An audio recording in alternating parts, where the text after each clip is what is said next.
diri sa Ramp 1 ni si Binibining Dumaguete sa Montenegro Shipping Lines. Mubiyahe ni para Sorsogon, Matnog. Mudagan nig og 27 hours ang ilang biyahe gikan sa Lipata paingon sa Matnog.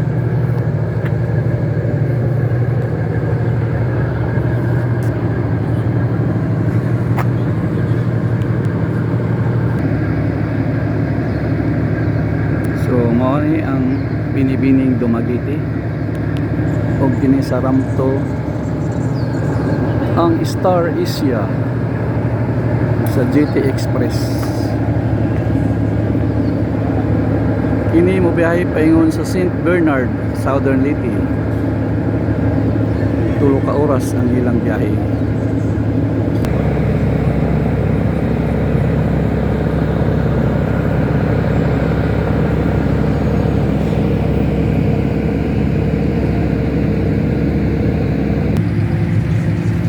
Karon mo depart na ni si Star Asia, mularga ni siya karon.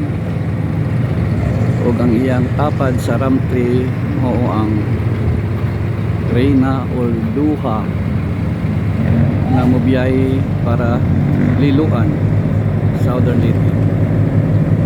Karon ongoing ang iyang loading operation, karga ng mga vehicles.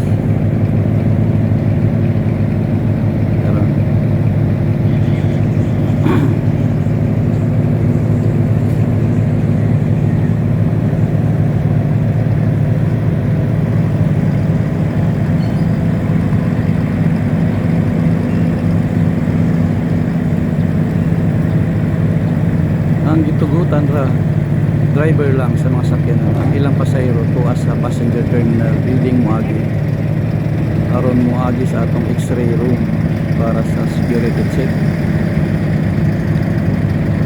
para po sa safety sa mga pasahero.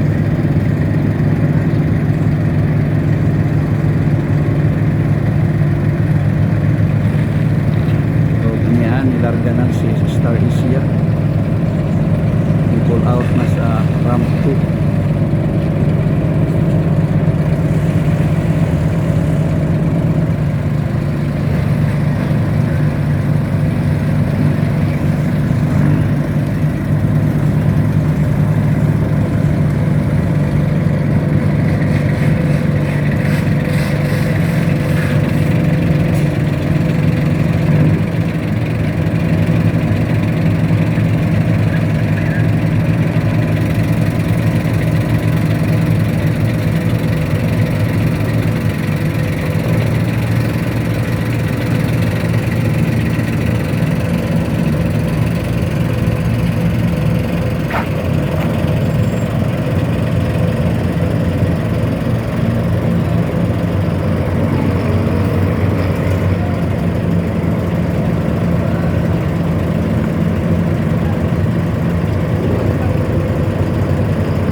Nagpa-boarding na sa mga pasahero ang Reina Orduha.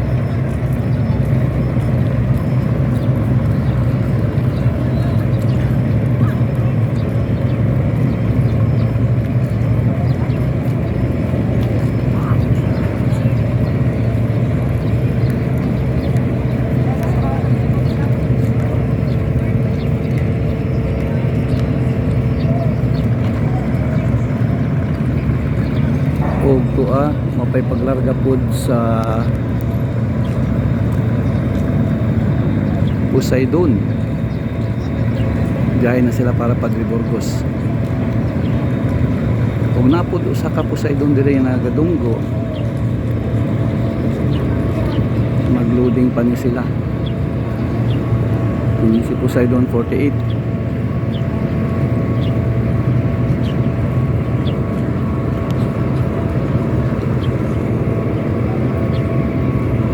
Dadtoy ato incoming na vessel si Light Ferry gikan ni siya sa Kabalian. Kina mutungguay na siya karon. Arrival.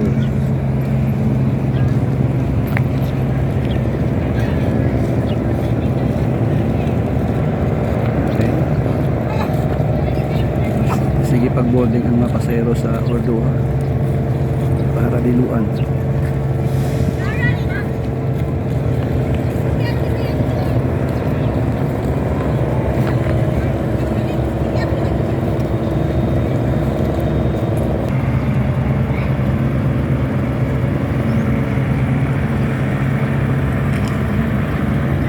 Niya itong passenger terminal building na i-demolish pohon kaya maghimo tagbagong terminal building sa likod o sa ka-modern building.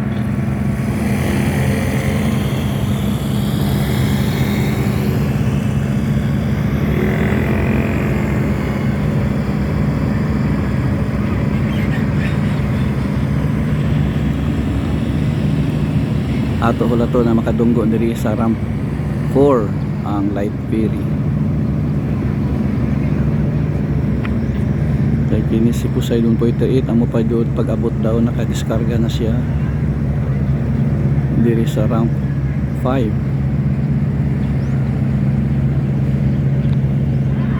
Kining uban mga rolling cargo nga wing van nagulat po din sila nga ikarga sa barko. Ug apil ang tulo ka bus.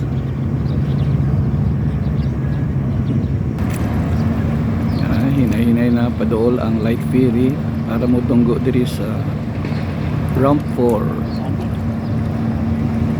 Kung napod tay arrival gikan sa Port of Bulan ang Sinsam Shipping na gahulat sila kung si bakante tunggo na siya ron kaya mo pull out man yung kuan Poseidon 48 diri sila puli diri sila modunggo sa ramp 5 mo pull out ni 48 sa Angkorahe.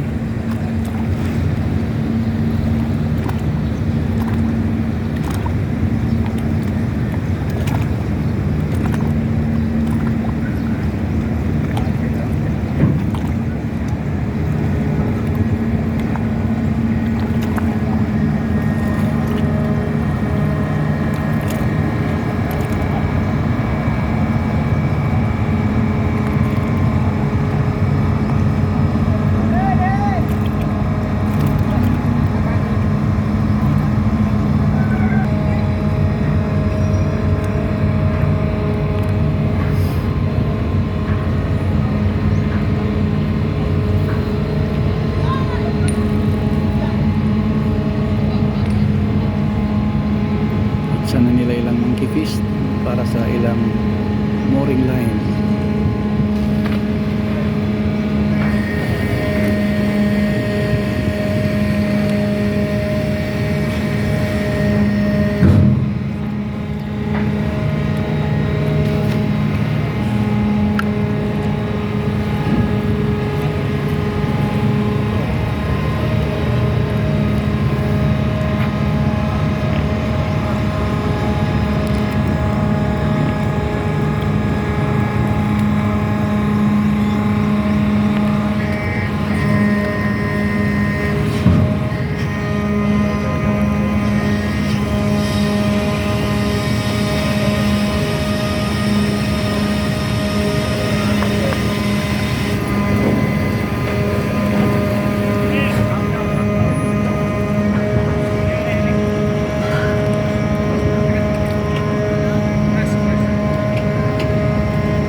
Dunggo na gyud, nakadunggo na ang Light Ferry 30.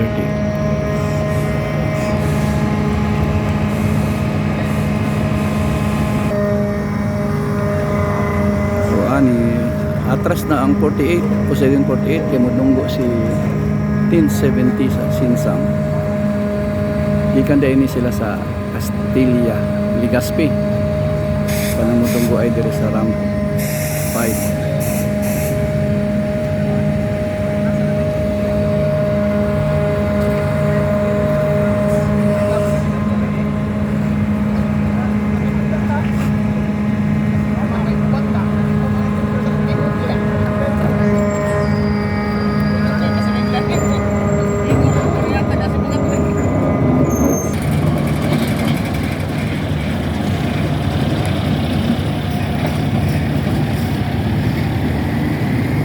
Sugod na og diskarga ang Light Fury 30.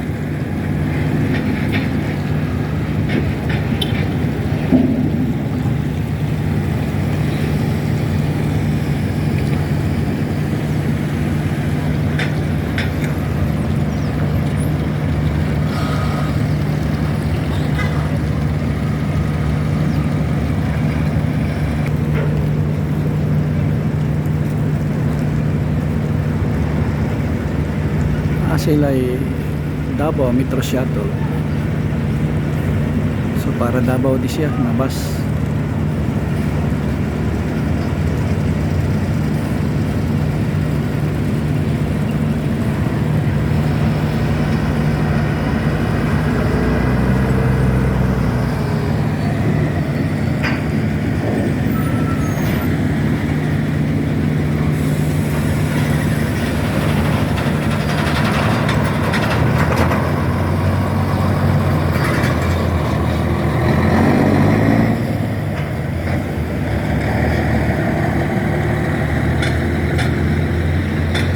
Usually kini pag unloading sa mga rolling cargos, dagan na lang mga 30 minutes na diskarga na tanan.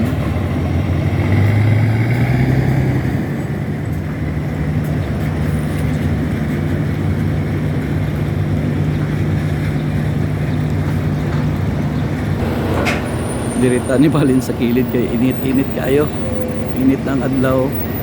Pagkaroon ni diskarga ang ni unload ang Bachelor Tours bus.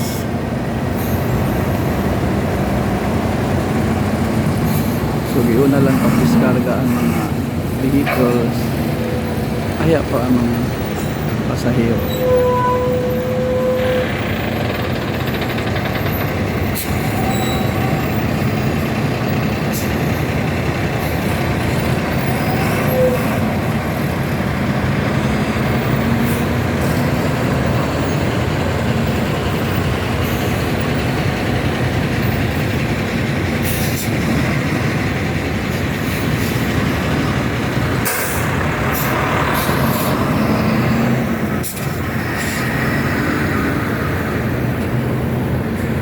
Kining 1070 nagikan sa Castilla, Legazpi, modunggo ay nato. Diri sila modunggo sa ramp 5.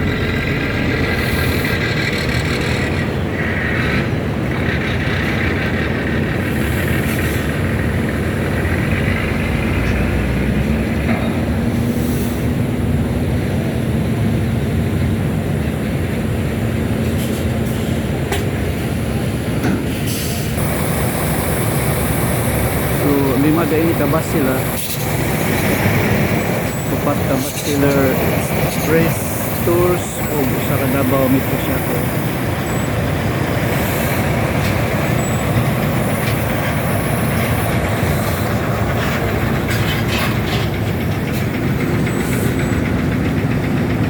Nanganakaw ng mga pasahero para sa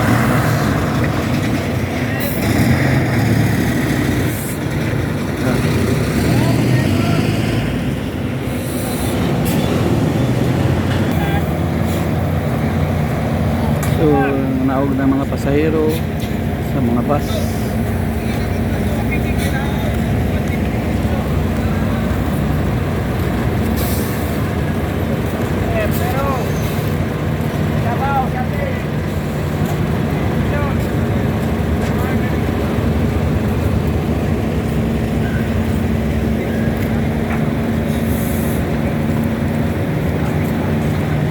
Ang 1070 po dapat na modunggo.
P, Galisod Pagdunggo. Wala na ko shoot sa rampa.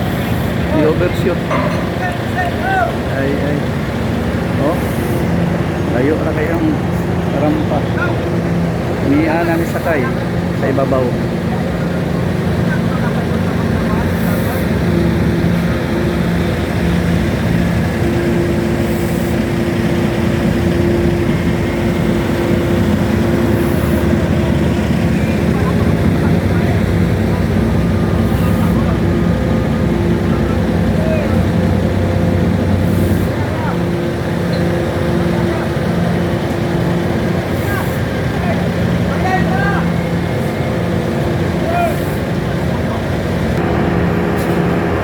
Wala pa gid siya na plastar.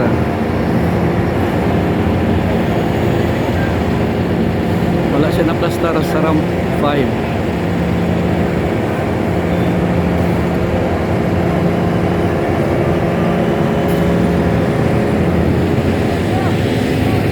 So ato mga bus larga na, karga na ilang mga pasahero. Padulo na sila sa gawas sa Pantalan.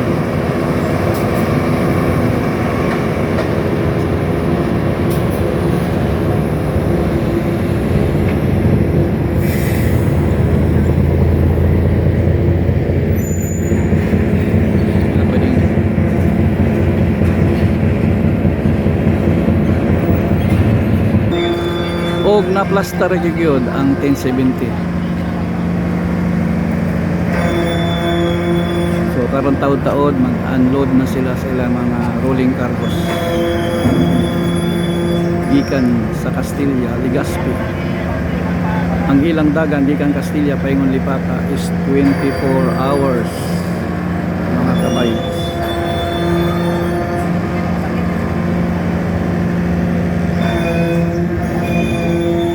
So maura to anay din ni gilig din atang tagutob mga ka-vibes.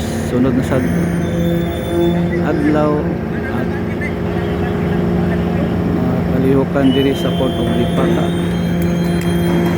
ang atong day to day operation activities. Good morning.